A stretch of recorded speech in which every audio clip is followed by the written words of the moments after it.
dancing up above the sky. Come on baby, we can set this world on fire. You are all I want, you're my only desire. Don't let me go, cause I won't let you. My heart is burning, when I'm with you, come light me up tonight. Come on baby, we can make some magic happen.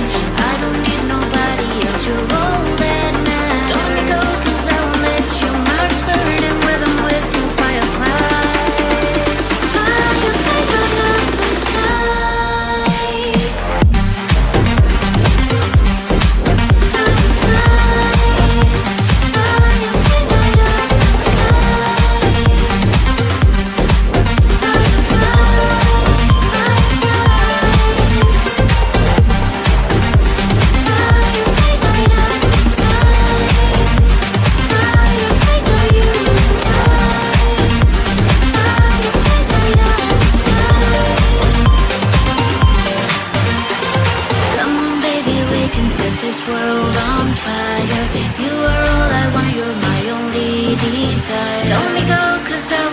Your heart is burning, when I'm with you, come light me up tonight.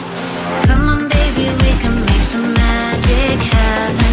I don't need nobody else, you're all that matters. Don't let me go, cause I won't let you. My heart is burning, when I'm with you, firefly. Fireflies light up the sky.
Like in this world we not allowed to fly.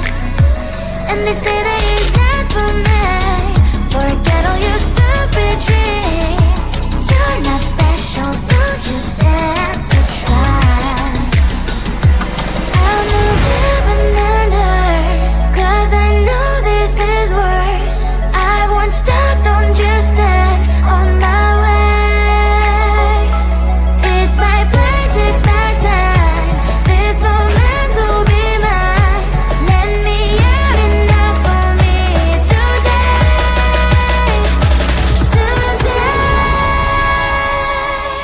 No one can stop me from dancing, dancing on the move. Listen to the bumpy groove.